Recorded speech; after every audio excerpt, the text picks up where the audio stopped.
The silence in Lyra's mind was the most profound sound in the universe.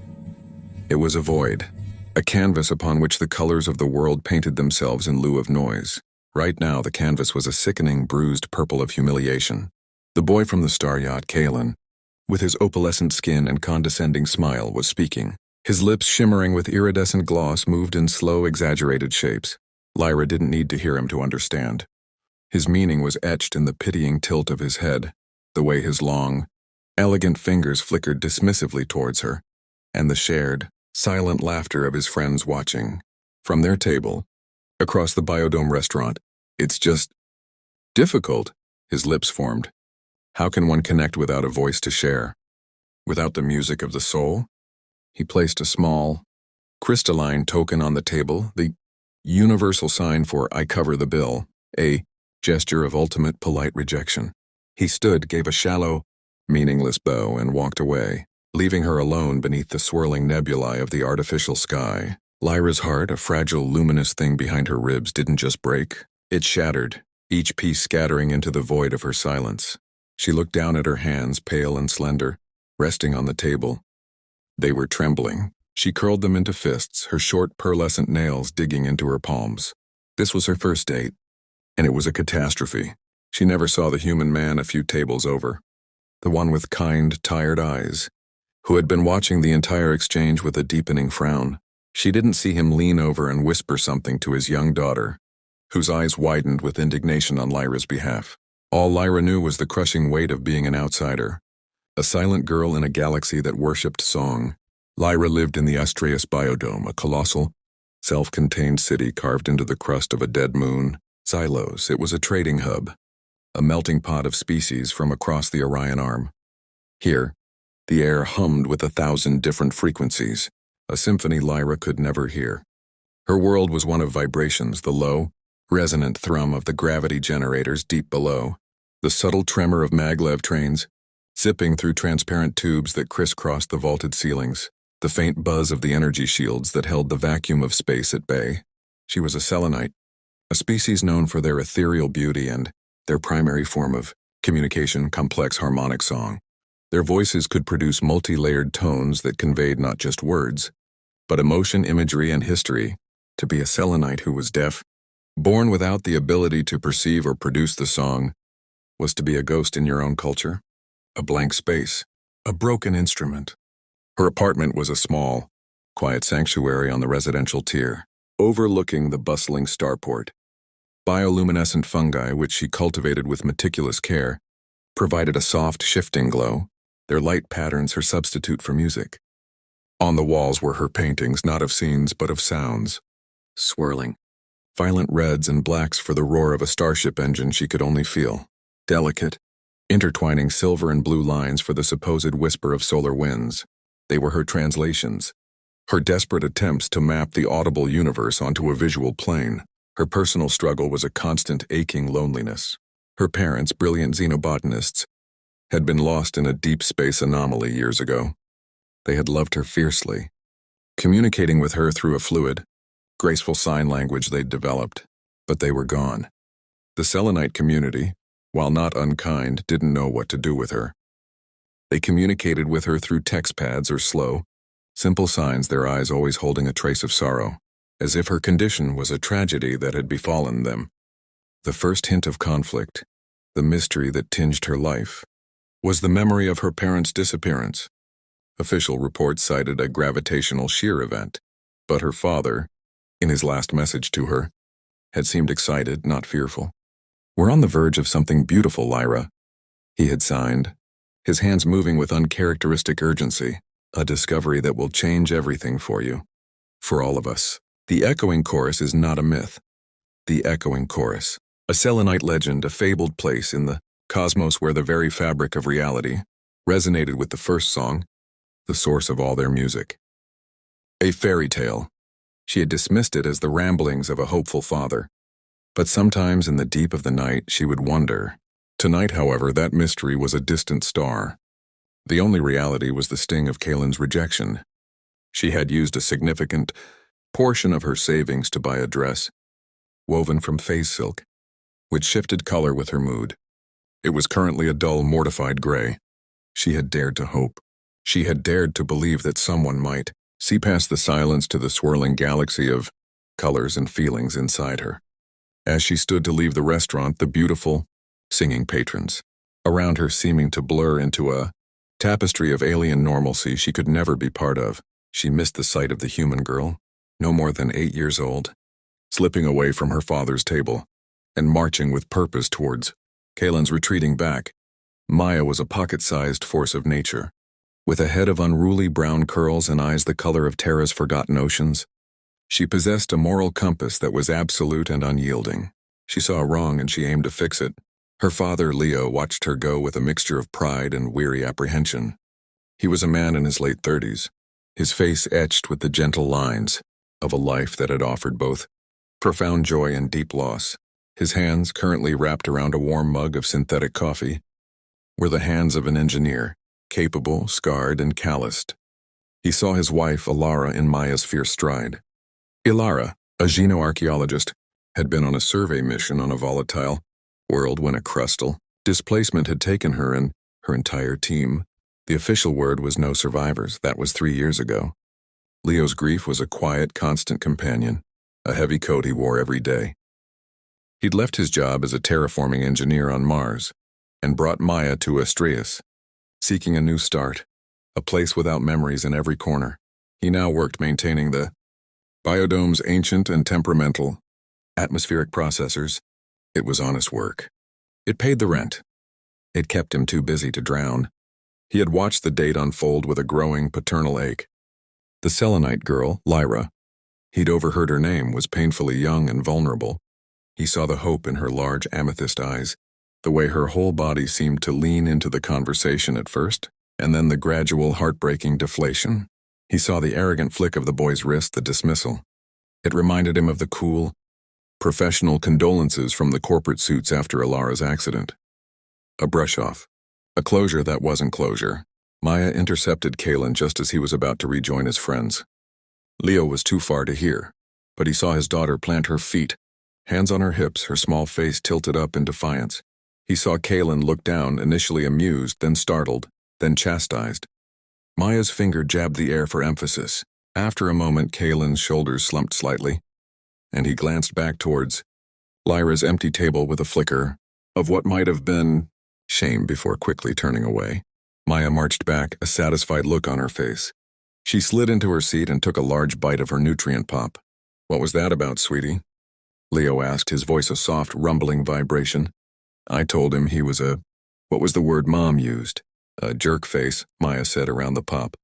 "And that his song probably sounded like a broken compressor." Leo choked back a laugh. "You shouldn't have done that." "Someone had to," Maya stated, as if it were the most obvious truth in the universe. "She looked so sad, Dad, her dress turned all gray." Later that night, in his small, utilitarian apartment filled with Maya's drawings and salvaged engine parts, Leo couldn't get the image of the Selenite girl out of his head. Her silence had felt profound, not empty but deep. He found himself at his terminal, pulling up public records on Selenite physiology and culture. He learned about their song, their social structures, and the rare, genetic occurrence of deafness. He read about the stigma. His engineer's mind, trained to solve problems, started turning over the issue. It wasn't a broken machine, but a broken connection. A few days later, fate intervened.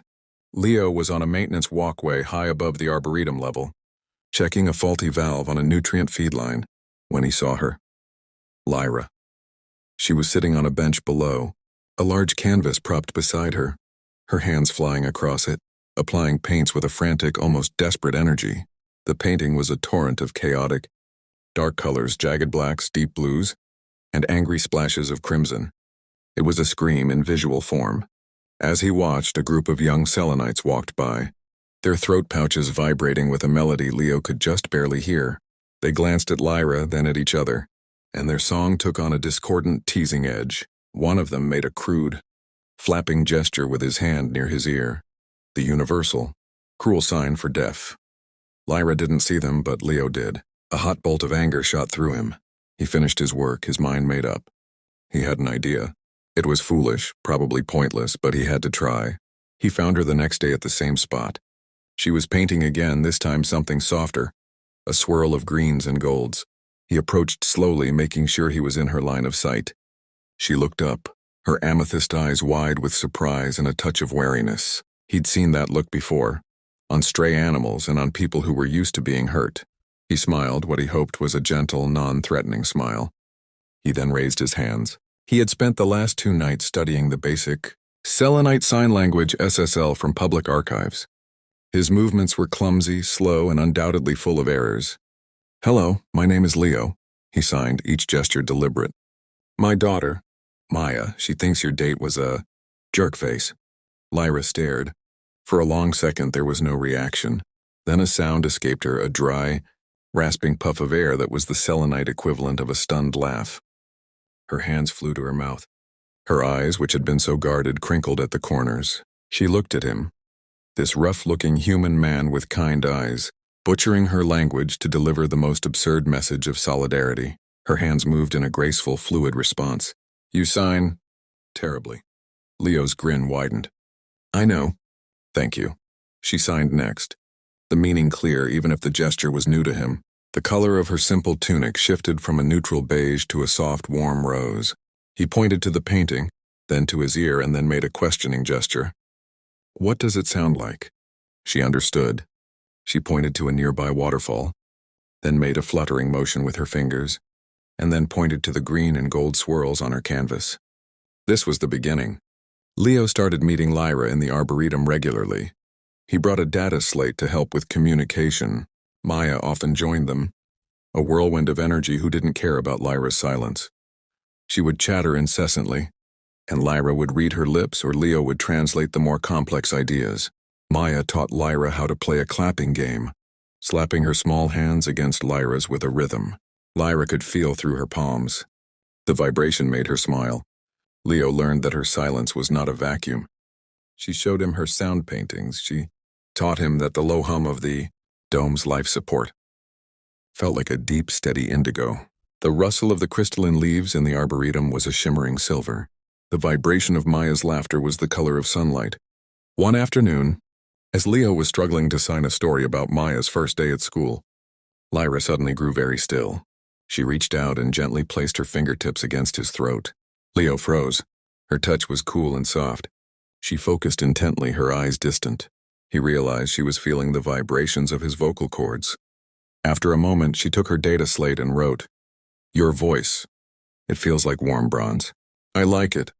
It was the most intimate thing anyone had ever said to him. In that moment, the connection between them shifted. It was no longer just kindness. It was something else, something fragile and new, warming them both like a nascent star. The mystery of her parents began to resurface. Lyra was showing Leo and Maya her apartment, her sanctuary. Maya was fascinated by the bioluminescent fungi, and Leo was quietly admiring the powerful, emotional paintings that covered the walls. His engineer's eye was drawn to one in particular. It wasn't a painting of a sound, but a diagrammatic technical drawing. "What's this?" he asked, pointing to a complex schematic of interconnected frequencies and resonant chambers. Lyra's expression grew somber. She typed on her slate, "My father's work." He was an acoustic xenobiologist. He believed that all energy, all matter, has a fundamental resonance, a song. He was obsessed with the echoing chorus. "The legend?" Leo asked. He didn't think it was a legend. He and my mother were mapping deep space radionetic anomalies, looking for a coherent pattern, a song. He built a device, a prototype resonator, designed to not just hear these frequencies, but to interact with them. He believed it could fix me. Her hands trembled slightly. They were testing it on the fringes of the Kuiper belt when they vanished. Leo studied the drawing more closely. The principles were beyond his expertise, but he understood the basic mechanics of resonance from his work on atmospheric processors, a device that could find and amplify the fundamental frequency of something or someone. "Do you have it?" "The device?" he asked, a strange excitement bubbling in his chest. Lyra shook her head, her shoulders slumping. "Lost with them. All his research was on their ship. The corporation they worked for, Ethelgard, seized their lab assets here. They said it was to pay off debts. I have nothing." The name Ethelgard sent a cold shiver down Leo's spine. It was the same monolithic, immoral corporation. that had employed Alara, the same corporation that had deemed her survey mission on Gehenna Prime a calculated risk and had closed the investigation into her disappearance. With brutal efficiency, a terrible, brilliant suspicion began to form in his mind. It was a wild, impossible connection, but the coincidence was too staggering. "Lyra," he said, his voice low and urgent. "What was the name of your parents' ship?" She typed the name. The Stargazer's Lament. Leo's blood ran cold. He knew that name. He had seen it in the heavily redacted Ethelgard report on Alara's mission. The Stargazer's Lament was listed as a support vessel in the vicinity of Gehenna Prime around the time of the crustal displacement. It wasn't a coincidence. It was a cover-up. "My wife," Leo said, his voice rough with emotion. "Ilara. She was an archaeologist for Ethelgard. She was on Gehenna Prime when she died. Her mission was classified. But your parents' ship was there." Lyra's eyes widened, the amethyst pools shimmering with sudden, terrifying hope. She frantically typed. "Ethelgard told me my parents were lost in a gravitational shear in the Kuiper belt that's nowhere near Gehenna Prime. Why would they lie?" "Because something happened on Gehenna Prime," Leo said, the pieces clicking into a horrifying mosaic. "Something involving your parents' research. Something Ethelgard doesn't want anyone to know about. They didn't just disappear, Lyra, they were silenced. And I think my wife was too." The twist was a seismic shock. The personal stories of rejection and loneliness were suddenly swept into a vast, dark conspiracy. The stakes were no longer about a bad date or a budding friendship. They were about life, death, and a truth that a powerful corporation had killed to bury. Leo was no longer just a kind single dad. He was a man with a shared enemy, a man who had just found the key to unlocking his own family's tragedy. Lyra was no longer just a deaf girl. She was the heir to a dangerous secret that Ethelgard had tried to erase. They were in danger. They both knew it. The atmosphere in Lyra's apartment became thick with tension and purpose. The warm, budding connection between her and Leo was now forged in the fires of shared loss and a common enemy. It made their bond deeper, more desperate. Leo made a decision. "We can't stay here. Ethelgard monitors everything in the public sectors.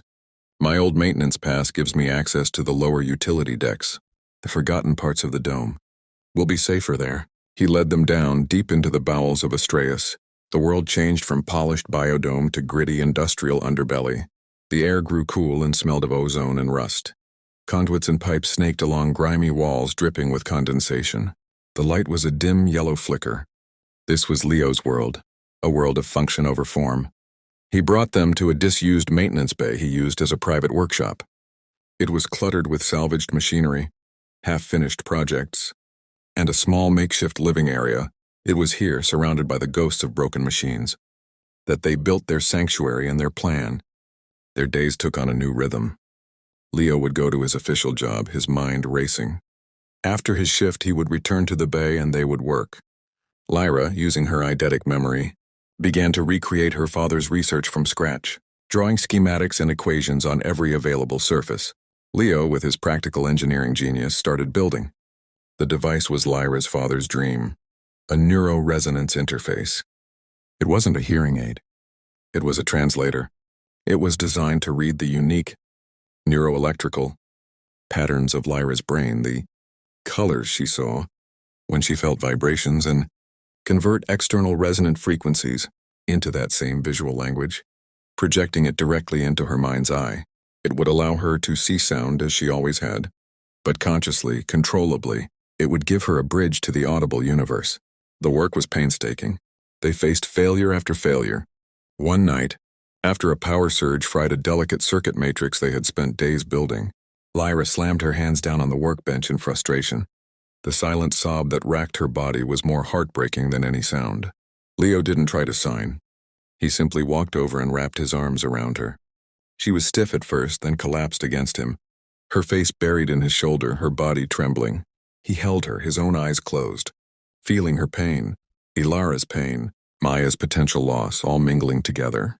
He felt the weight of her silence not as an absence, but as the immense pressure, and he wished more than anything to relieve her of it. Later, as she slept on a cot next to a softly snoring Maya, Leo watched over them. He realized with a jolt that the hollow space in his chest, the one carved out by Ilara's death, didn't feel quite as empty. It was being filled with a new, fierce protectiveness, and something more, a profound, deepening affection for the silent, strong, brilliant girl who painted the sound of his voice. One afternoon, Maya was teaching Lyra how to feel-sing, pressing her small hands against Lyra's throat and trying to mimic the vibrations of a simple nursery rhyme. The sensation was strange and ticklish, and Lyra's shoulders shook with silent laughter. The sight, his daughter and this alien girl, connected in a moment of pure, unadulterated joy, struck Leo with the force of a physical blow. He loved her. He loved Lyra. It wasn't a replacement for Alara. It was a new, different, and equally powerful love, born from shared silence and a mutual fight for a future. He signed to her, his movements now much more fluid and confident. "We will finish this. For your parents. For Alara, for you." Lyra looked at him, and her eyes held not just gratitude, but a mirror of his own feeling. Her dress, a simple gray jumpsuit now, seemed to glow with an internal soft gold light. She reached out and took his hand, her cool, slender fingers intertwining with his rough, calloused ones. In the silence of the maintenance bay, with only the hum of the dome as a witness, no words were needed. The device was complete. It was a delicate, headband-like apparatus made of scavenged parts and hope. The central transducer, designed to be placed against Lyra's forehead, was a piece of polished quartz Leo had salvaged from a broken plasma conduit. It looked like a crown fit for a queen of silence. But Ethelgard had found them. The bay door hissed open with a violent screech of metal. 3 figures stood silhouetted against the harsh corridor light. They wore the sleek black body armor of Ethelgard corporate security. In the lead was a severe-looking woman with a cybernetic eye that glowed with a cold, blue light. "Director Valeriana, Leonidas Cruz," she said, her voice like grinding glass. "And the Rylan girl, how resourceful of you to hide down here with the rest of the garbage." Her cybernetic eye swiveled, taking in the schematics on the walls, the finished device on the workbench. The echoing chorus project. "We thought we'd contain that little intellectual spill." "Get out," Leo growled, stepping in front of Lyra and Maya. "The research and the subject are corporate property," Valeriana stated flatly. The Gehenna Prime incident was a contained, regrettable miscalculation. The resonance your parents discovered, girl, was unstable. It created a spatial fissure. It swallowed the Stargazer's lament and your wife's team. "Cruz, we are preventing a galactic catastrophe. Now hand it over." Lyra was trembling, but her eyes were blazing. She typed on her slate and held it up. "A miscalculation you were trying to weaponize. My parents found out. You killed them." Valeriana's lip curled. "Sentimentality is a weakness. The universe belongs to those who can harness its power." She gestured to her guards. "Secure them." As the guards advanced, Leo shoved the neuroresonance interface into Lyra's hands. "Now, Lyra, put it on!" There was no time for fear. Lyra slapped the device onto her forehead. The quartz transducer felt cold against her skin. Leo, with a roar, threw a heavy wrench at a primary power conduit on the wall. It sparked violently, overloading the bay's lights and sending them into near darkness, illuminated only by the emergency strips on the floor and the glowing schematics. In the chaos, Leo tackled one guard. Maya, with a fierce cry, bit the hand of another who tried to grab her, but Lyra was lost in a new universe. As Leo's wrench had struck the conduit, a massive, chaotic vibration had shot through the floor. For the first time in her life, sound didn't just vibrate through her bones. It appeared in her mind. A blinding explosive flash of pure white light jagged with angry red tendrils. It was the sight of the explosion. It was overwhelming, terrifying. She stumbled, disoriented. She saw Valeriana drawing a neural disruptor pistol, its high-frequency whine manifesting as a piercing, oscillating needle of silver light aimed directly at Leo's back. No, Lyra focused. She thought of Leo's voice, warm bronze. She thought of Maya's laughter, sunlight yellow. She pushed past the terror, reaching for the device's control, trying to filter to understand. She turned her attention towards the hum of the dome's core, the deep, steady indigo. She reached for it with her mind. And the dome answered. The deep indigo hum surged, amplified by the device. It wasn't a sound. It was a wave of pure resonant force. It rippled out from Lyra, visible only to her as a breathtaking wave of calming, deep blue energy. The effect on the real world was immediate. Valeriana's disruptor pistol short-circuited, sparking in her hand. The guards clutched their helmets, crying out as the stabilizing frequency of their own suit comms was disrupted, causing agonizing feedback. Valeriana stared at Lyra, her cybernetic eye fritzing with static. The girl was standing calmly, her eyes closed, a soft blue light emanating from the quartz on her forehead, connected to the very heart of the biodome. Lyra had not just translated sound. She had conducted it. She had found her song, and it was the song of the world itself. In the stunned silence, station security, alerted by the power surge, finally arrived. They found Leo pinning down a dazed guard, Maya standing triumphantly over another, and Lyra slowly removing the device, her eyes opening to reveal not the void of silence, but the quiet, powerful knowledge of a newfound strength. The fallout was complex. Ethelgard, faced with exposure, disavowed Valeriana, painting her as a rogue agent. The official story was rewritten. The Gehenna Prime incident was acknowledged as a tragic accident during unauthorized weapons research, based on the stolen work of Lyra's parents. It wasn't full justice, but it was a name clearing. It was truth. Leo, Lyra, and Maya stood in the Arboretum, back in the light. It was the same place where their story had truly begun. Lyra wore the simple neuroresonance interface now a part of her. She didn't need it active all the time. She preferred the comfort of her own silence. But now it was a choice. She looked at Leo and activated it. His voice, when he spoke, painted itself across her mind, not as the warm bronze she had felt, but as a beautiful, swirling pattern of copper and gold, steady and strong. "What do you see?" He signed, a smile on his face. She signed back, her movements filled with a new, quiet confidence. "I see you." She turned to Maya, who was giggling. The giggle was a shower of bright, dancing citrine sparks. The rustle of the leaves was the shimmering silver she had always known, but now it was layered, complex, a chorus of individual whispers. The world was a symphony, and she was its most attentive audience. She was whole, not because she could now perceive sound, but because she had finally found a family that saw her, silence and all. She had faced heartbreak and found a love deeper than any first date could ever offer. She had faced a corporation and found her voice, a voice that sang in colors and moved worlds. Leo put his arm around her, and she leaned into his side, the warmth of him a vibration more comforting than any frequency. Maya hugged them both, completing the circuit. As they stood there, a unified, unbreakable unit against the backdrop of 1,000 stars. Lyra's device, still passively scanning the cosmos, registered a faint new signal. It was a data burst, old and weak, on a secured Ethelgard frequency, flagged from the Gehenna Prime exclusion zone. It was a single repeating word, a ghost from the void, a whisper that painted itself as a desperate, pulsing crimson in the corner of Lyra's vision.